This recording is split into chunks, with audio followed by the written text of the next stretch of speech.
Setiap pagi pertempuran itu dimulai bahkan sebelum kita membuka mata. Ada suara kecil di kepala yang berkata, 5 menit lagi. Dan 5 menit itu berubah jadi 1 jam.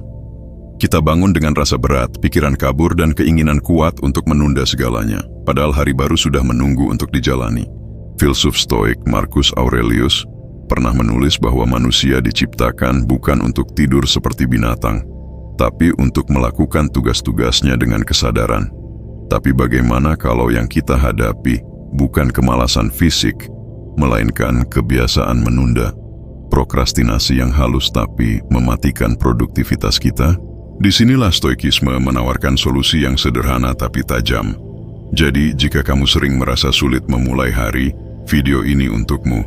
Selamat datang kembali di channel Amerta, tempat kita belajar menemukan ketenangan dalam tindakan dan kedisiplinan dalam kesederhanaan. Hari ini, kita akan membahas 7 kebiasaan pagi ala Stoikisme untuk menaklukkan rasa malas.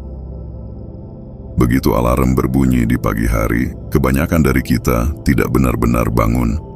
Kita hanya terbangun, tubuh bergerak, tapi pikiran masih kabur, setengah sadar, dan dengan refleks, tangan mencari ponsel. Layar menyala, notifikasi berderet, dan sebelum kita sempat menyadari, 15 menit pertama hari kita sudah diambil oleh dunia luar. Kita belum sempat mengenali diri sendiri, tapi sudah dijejali pikiran orang lain. Disinilah Stoikisme mengajarkan kebiasaan pertama yang sederhana tapi mendalam. Bangun dengan kesadaran, bukan keinginan. Marcus Aurelius dalam Meditations menulis, "Saat kau bangun di pagi hari, renungkan betapa beruntungnya kau bisa hidup, bernapas, dan berpikir." Kalimat itu tampak sederhana, tapi sesungguhnya ia adalah pintu menuju kendali diri. Bangun dengan kesadaran berarti memberi jeda sebelum kamu bereaksi. Saat mata terbuka, sebelum pikiranmu lari ke pekerjaan, ke notifikasi, atau ke rasa malas yang menarikmu kembali ke selimut, berhenti sejenak. Rasakan napasmu. Sadari bahwa kamu masih diberi kesempatan untuk hidup 1 hari lagi. Ada banyak orang yang tidak mendapatkan kemewahan sederhana itu untuk membuka mata pagi ini. Kesadaran ini bukan sekadar bentuk syukur spiritual, tapi juga latihan rasionalitas. Stoikisme percaya bahwa manusia adalah makhluk berakal, dan akal itu bekerja paling baik saat kita hadir sepenuhnya di saat ini. Ketika kamu memulai hari dengan kesadaran, kamu mengatur nada untuk seluruh hari itu. Kamu tidak lagi berjalan seperti mesin yang dikendalikan oleh rutinitas dan impuls, melainkan sebagai manusia yang memilih tindakannya. Epictetus pernah berkata, "Kita tidak terganggu oleh hal-hal di luar kita, tetapi oleh pandangan kita terhadap hal-hal itu."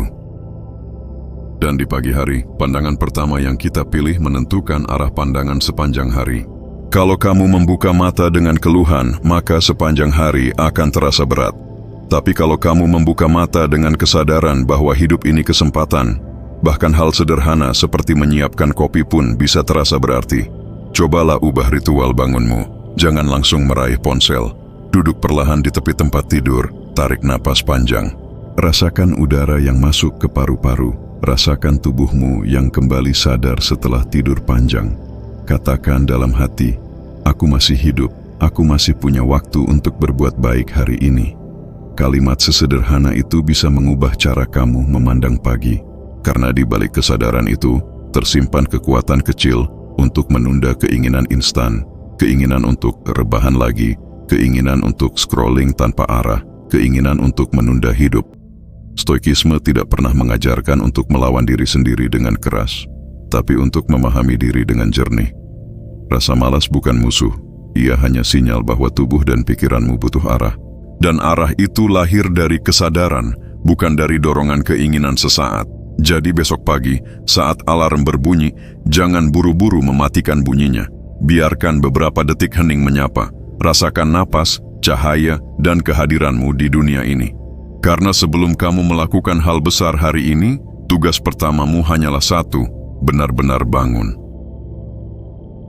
Setelah kamu bangun dengan kesadaran, langkah berikutnya adalah memberi arah pada hari itu. Banyak orang kehilangan fokus bukan karena mereka tidak punya tujuan, tapi karena mereka mencoba melakukan terlalu banyak hal sekaligus. Pagi baru, tapi pikiran sudah dipenuhi daftar tugas panjang yang menekan dari segala arah. Akibatnya, bukan produktivitas yang lahir, melainkan kebingungan dan rasa cemas. Disinilah prinsip stoikisme menuntun kita untuk sederhana. Jangan kejar semua hal sekaligus, tapi tentukan satu hal penting yang benar-benar bernilai untuk hari ini. Marcus Aurelius menulis, "Jangan biarkan pikiranmu tercerai-berai, setiap tindakan harus memiliki tujuan." Dalam kalimat itu tersimpan kebijaksanaan tentang fokus, kemampuan untuk memilih apa yang esensial dan mengabaikan sisanya. Menulis satu hal penting di pagi hari, bukan sekadar kebiasaan manajemen waktu. Ini adalah latihan mental untuk memperjelas niat. Stoik percaya bahwa tindakan tanpa niat yang jelas mudah terseret oleh emosi dan gangguan. Ketika kamu menulis, "Hari ini aku akan menyelesaikan laporan utama," atau "Hari ini aku akan menulis 2 halaman naskah," kamu sedang menetapkan jangkar. Pikiranmu tahu kemana energi harus diarahkan. Ini bukan tentang seberapa banyak yang kamu lakukan, tapi seberapa berarti satu hal yang kamu lakukan. Seringkali, prokrastinasi muncul karena kita tidak tahu harus mulai dari mana. Kita merasa terbebani oleh semua hal yang menunggu untuk diselesaikan, lalu memilih jalan termudah, menunda. Tapi begitu kamu menetapkan satu hal yang paling penting, tekanan itu berkurang. Kamu tidak lagi menghadapi 10 pintu sekaligus. Kamu hanya perlu membuka 1 pintu hari ini. Epictetus mengajarkan bahwa kendali sejati berasal dari membedakan apa yang bisa dan tidak bisa kita kendalikan. Dan fokus pada satu hal penting adalah bentuk nyata dari prinsip itu. Kamu tidak bisa mengendalikan semua hasil, tapi kamu bisa mengendalikan langkah pertama yang kamu pilih. Bayangkan seorang pemahat yang setiap hari hanya menata sedikit demi sedikit patungnya. Ia tidak bertanya kapan karya itu selesai, ia hanya memastikan bahwa setiap pukulan pahatnya bermakna. Begitu juga dengan kita. Setiap pagi, satu keputusan penting bisa menjadi bentuk seni kehidupan. Tulislah di selembar kertas atau jurnal. Satu hal yang akan membuat hari ini berarti adalah tulisan itu bukan sekadar pengingat, tapi kompas. Dan kompas itu akan menuntunmu setiap kali pikiranmu mulai melayang atau rasa malas datang menggoda. Seneca pernah berkata, "Dia yang tidak tahu kemana tujuannya, tidak akan pernah sampai. Tanpa arah, bahkan langkah yang cepat pun akan tersesat. Tapi dengan arah yang jelas, bahkan langkah kecil pun mendekatkanmu pada sesuatu yang bermakna." Jadi, sebelum kamu membuka laptop, sebelum kamu membaca pesan-pesan pekerjaan, duduklah sejenak. Ambil pena dan tulis satu hal pentingmu hari ini. Bukan 10, bukan 5, hanya 1. Karena dalam satu tindakan yang penuh kesadaran, terkandung kekuatan untuk mengubah seluruh harimu. Dan di sanalah semangat stoik sejati bekerja, bukan dengan mengejar banyak hal, tapi dengan menuntaskan hal yang paling bernilai dengan sepenuh hati. Waktu adalah hal yang paling akrab tapi juga paling menakutkan. Kita hidup bersamanya setiap detik, namun jarang benar-benar memikirkannya. Setiap pagi, kita bangun seolah hari ini akan selalu ada, seolah waktu adalah sumber daya yang tidak akan pernah habis. Tapi stoikisme mengingatkan kita dengan tegas, hidup ini fana, dan setiap hari adalah pinjaman yang bisa diambil kembali kapan saja. Marcus Aurelius menulis, "Kau bertingkah seolah kau akan hidup selamanya. Waktu terus berjalan, dan sementara kau menunda, hidup terus berlalu." Kalimat itu seperti tamparan lembut bagi kita yang sering menunda pekerjaan, yang membiarkan jam berjalan tanpa makna. Merenungkan keterbatasan waktu bukan berarti hidup dalam kecemasan, tapi dalam kesadaran. Setiap detik yang berlalu adalah bagian dari hidup yang tidak akan kembali, dan justru karena itulah, setiap detik menjadi berharga. Stoikisme mengajarkan kita untuk menghargai waktu bukan dengan berlari lebih cepat, tapi dengan hadir sepenuhnya di saat ini.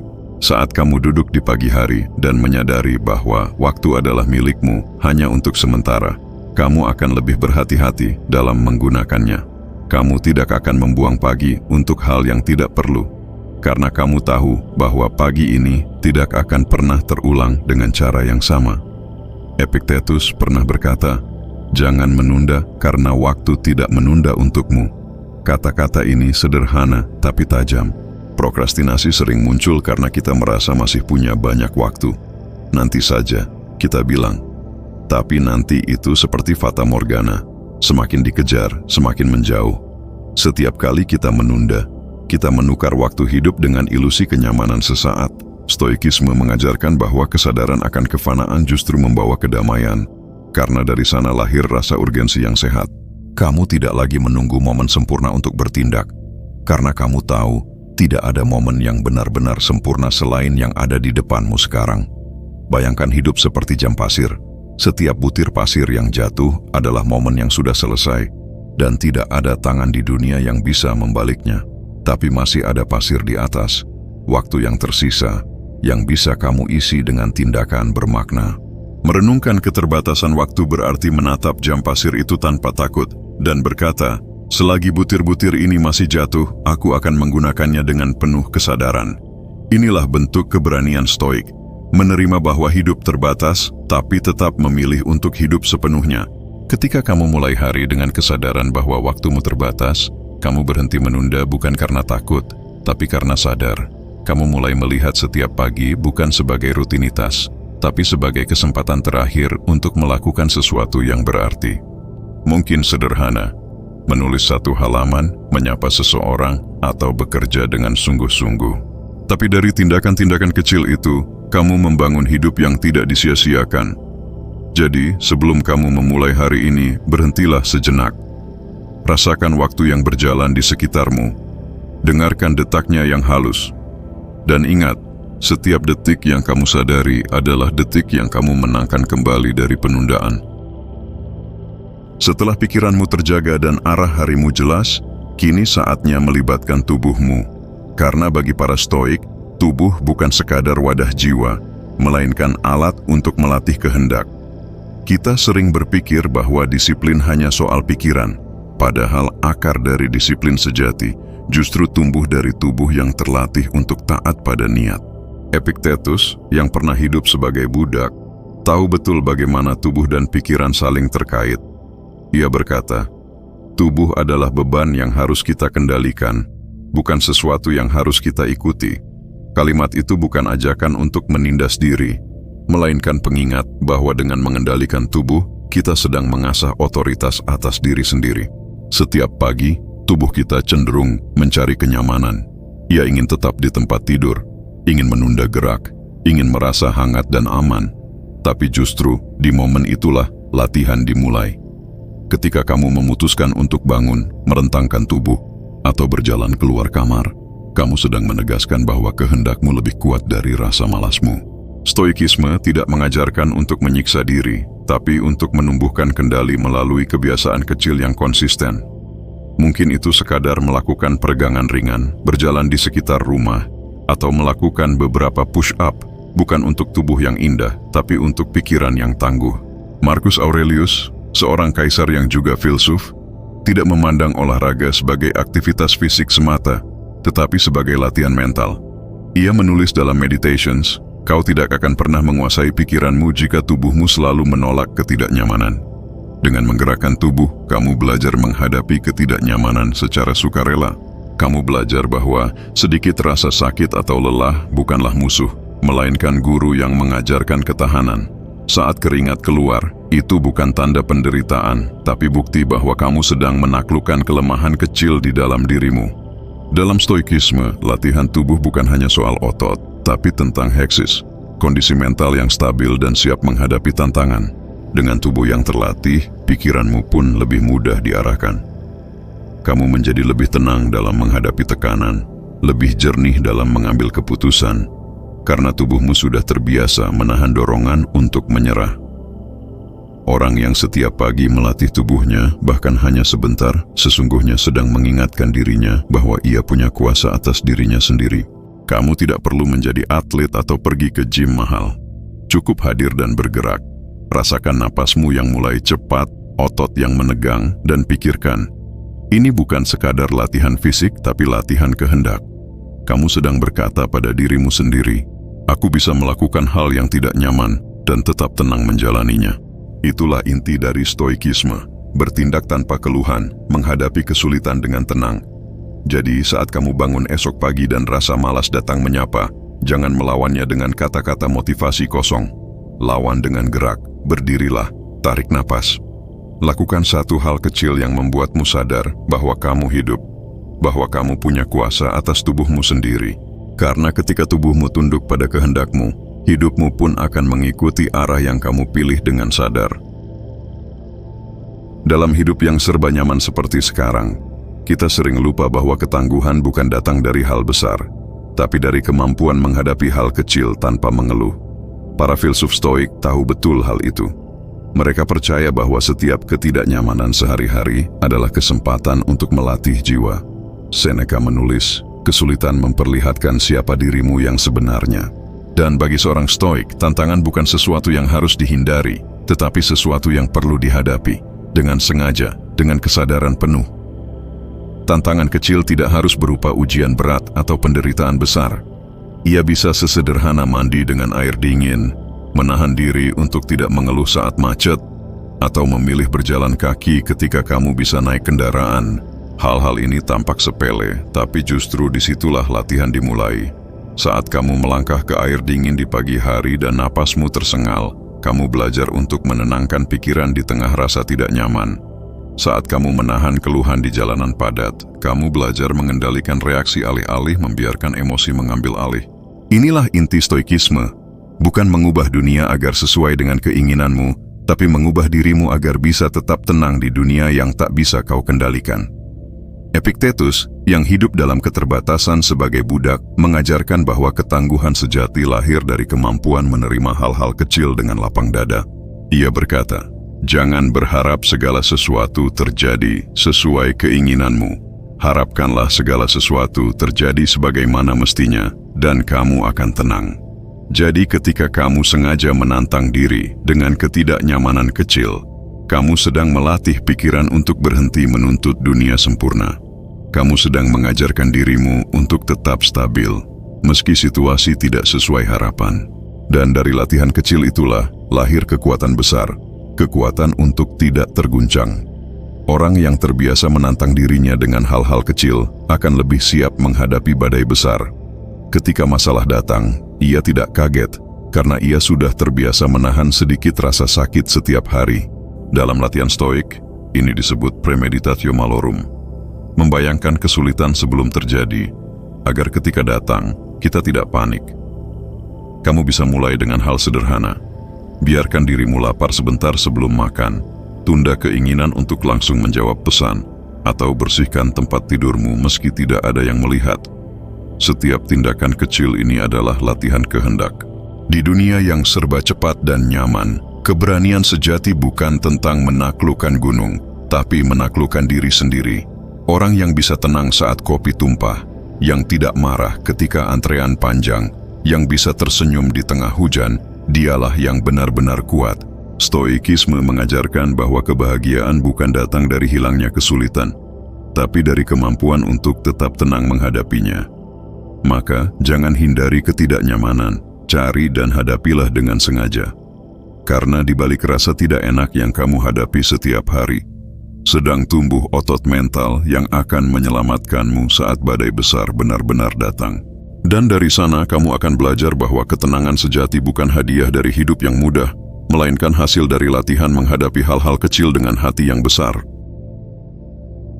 Begitu mata terbuka di pagi hari, banyak dari kita langsung mengulurkan tangan ke arah ponsel. Jari menyentuh layar sebelum otak benar-benar sadar. Notifikasi berderet seperti seruan halus dari dunia luar. Pesan, berita, komentar, hiburan, semuanya berebut perhatian. Dalam hitungan detik, pikiran kita sudah tenggelam dalam arus informasi, dan ketenangan pagi pun lenyap tanpa sempat disadari. Stoikisme mengajarkan bahwa hidup yang baik dimulai dari kendali diri, dan tidak ada kendali yang tersisa ketika pikiran kita dikuasai oleh layar. Marcus Aurelius menulis, "Kau menjadi seperti pikiran yang kau biarkan menguasaimu." Maka, jika pagi dimulai dengan gangguan digital, jangan heran bila sisa hari berjalan dalam kekacauan yang sama. Gangguan digital adalah bentuk modern dari distraksi yang dulu pun sudah diingatkan oleh para Stoik. Mereka menyebutnya perturbatio, kekacauan batin yang muncul ketika jiwa tidak mampu diam bersama dirinya sendiri. Saat kamu membuka media sosial atau berita begitu bangun, Kamu sedang membuka pintu bagi dunia luar untuk mengatur suasana hatimu. Kamu mungkin belum bicara dengan dirimu sendiri, tapi sudah menyerap pikiran dan emosi ratusan orang lain. Tidak heran kalau banyak orang merasa cemas bahkan sebelum mereka memulai hari, karena mereka meminjam kekacauan orang lain sebagai awal dari kesadarannya sendiri. Maka kebiasaan stoik yang bisa kita terapkan adalah sederhana tapi sulit. Jauhkan diri dari gangguan digital, setidaknya di jam pertama setelah bangun. Gunakan waktu itu untuk berbicara dengan dirimu sendiri, bukan dengan dunia. Duduk diam, tarik napas, minum air, rasakan tubuhmu sepenuhnya hadir. Biarkan pikiranmu jernih sebelum kamu memberi ruang bagi suara-suara lain. Dengan begitu, ketika akhirnya kamu membuka ponsel, kamu melakukannya dengan kesadaran, bukan sebagai refleks. Epictetus mengingatkan, tidak ada yang dapat mengganggumu tanpa izinku, kecuali aku memberikannya. Maka kendalikan pintu perhatianmu, karena dari situlah ketenangan bermula. Di era digital, perhatian adalah mata uang paling berharga. Semua aplikasi didesain untuk merebutnya, dengan warna, suara, dan notifikasi yang membuatmu terus kembali. Tapi stoikisme mengajarkan nilai tertinggi dari kebebasan adalah kemampuan untuk mengatakan tidak. Menolak godaan kecil untuk membuka ponsel bukan berarti kamu ketinggalan dunia. Itu berarti kamu sedang mengambil kembali kendali atas hidupmu. Setiap kali kamu memilih diam daripada tergesa, membaca buku daripada scroll tanpa arah, kamu sedang memperkuat otot ketenangan dalam pikiranmu. Cobalah mulai dengan hal kecil. Simpan ponsel di luar kamar saat tidur, atau aktifkan mode senyap sampai kamu benar-benar siap menghadapi hari. Jadikan jam pertama di pagi hari sebagai ruang suci antara kamu dan kesadaranmu sendiri. Biarkan dunia menunggu, karena ketenangan tidak bisa ditemukan di layar, hanya di dalam diri yang tenang. Dalam hening itu, kamu akan merasakan sesuatu yang jarang dirasakan manusia modern, kehadiran penuh. Dan di sanalah, dalam kesunyian dari notifikasi, kamu menemukan kebebasan sejati. Kebebasan untuk memulai hari dengan pikiran yang utuh, bukan yang tercerai-berai oleh dunia digital.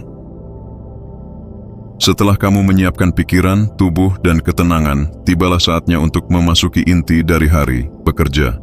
Tapi sebelum semua kesibukan dimulai, ada satu momen yang sering diabaikan.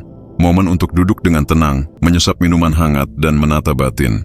Disinilah stoikisme memberi napas yang lembut di tengah dunia yang terburu-buru.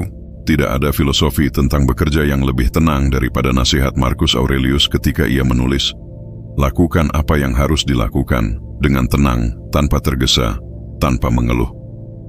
Kalimat itu sederhana, tapi mengandung kebijaksanaan yang dalam. Kerja bukan tentang kecepatan, tapi tentang kehadiran. Bayangkan pagi yang tenang. Kamu duduk di meja kerja, secangkir air atau kopi mengepul perlahan, dan kamu hanya diam beberapa menit. Tidak membuka layar, tidak memikirkan target, hanya duduk. Rasakan berat tubuhmu di kursi, rasakan suhu udara, dengarkan detak jam atau suara burung di luar jendela. Dalam keheningan itu, kamu sedang menyiapkan bukan hanya pikiran, tapi juga jiwa untuk bekerja. Karena kerja yang bermakna tidak lahir dari kegelisahan, melainkan dari ketenangan yang siap bertindak. Stoikisme mengajarkan kita untuk mengerjakan tugas hidup sebagaimana alam melakukan tugasnya. Sederhana, konsisten, tanpa drama. Air mengalir tanpa menuntut tepuk tangan. Matahari terbit tanpa perlu pengakuan. Begitu juga manusia. Tugas kita adalah bekerja dengan tenang, melakukan bagian kita sebaik mungkin, lalu menyerahkan hasilnya pada alam semesta. Epictetus berkata, "Fokuslah pada apa yang ada di bawah kendalimu, biarkan sisanya berjalan sebagaimana mestinya." Ketika kamu duduk dengan kesadaran itu, rasa cemas akan hasil mulai mereda. Kamu tidak lagi bekerja demi validasi, tapi karena bekerja itu sendiri adalah bentuk pengabdian pada kehidupan. Momen sederhana seperti menyesap minuman hangat bisa menjadi meditasi kecil stoik. Setiap tegukan adalah pengingat bahwa hidup bukan tentang berlari, tapi tentang hadir sepenuhnya dalam setiap langkah. Ketika kamu minum dengan tenang, kamu melatih pikiran untuk tidak terburu-buru melompat ke masa depan. Dan ketika kamu duduk dengan sadar, kamu sedang mengatakan pada dirimu sendiri, "Aku siap, tapi aku tidak perlu tergesa." Itulah cara stoik menghadapi pagi, dengan ketenangan yang aktif, bukan pasif, dengan kesiapan yang tidak mencolok, tapi teguh. Bekerja dengan tenang bukan berarti bekerja lambat atau tanpa ambisi. Justru sebaliknya, ini adalah bentuk tertinggi dari disiplin. Orang yang tenang bukan karena tidak punya beban, tetapi karena tahu bagaimana memikulnya dengan elegan. Saat kamu mulai bekerja, biarkan setiap tindakan kecil, mengetik, menulis, berbicara, dilakukan dengan kesadaran penuh. Tidak perlu terburu-buru menyelesaikan semuanya. Cukup hadiri satu tugas pada satu waktu dan lakukan dengan sepenuh hati. Pada akhirnya, bekerja dengan tenang adalah ritual penghormatan terhadap hidup itu sendiri. Hidup bukan lomba, melainkan rangkaian momen yang dijalani dengan niat baik. Jadi, sebelum kamu mulai menekan tombol pertama di laptopmu, duduklah sebentar.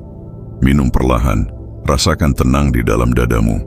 Katakan dalam hati, hari ini aku akan melakukan tugasku sebagai manusia, dengan ketenangan dan niat baik. Dan disitulah, sesungguhnya, hari kerjamu dimulai dengan kemenangan kecil yang sejati. Pada akhirnya, semua kebiasaan pagi ala stoikisme bermuara pada satu hal, kesadaran. Bukan tentang menjadi sempurna, tapi tentang hadir sepenuhnya dalam hidup yang terbatas ini. Prokrastinasi dan rasa malas bukan musuh yang harus diperangi dengan marah, melainkan sinyal yang mengingatkan kita untuk kembali pada kendali diri. Setiap pagi adalah kesempatan baru untuk memulai dengan tenang, berpikir jernih, dan bertindak tanpa tergesa. Stoikisme tidak menjanjikan hidup tanpa gangguan, tapi ia menawarkan cara untuk tetap kokoh di tengahnya. Seperti karang yang diam tapi kuat menahan ombak, kita pun bisa belajar untuk tetap teguh di tengah arus kesibukan dan distraksi. Jadi ketika besok pagi tiba, jangan cari motivasi di luar diri. Cukup sadari napasmu, pilih satu hal penting, dan mulai dengan tenang. Karena seperti kata para stoik, hidup yang baik dimulai dari cara kita menjalani pagi,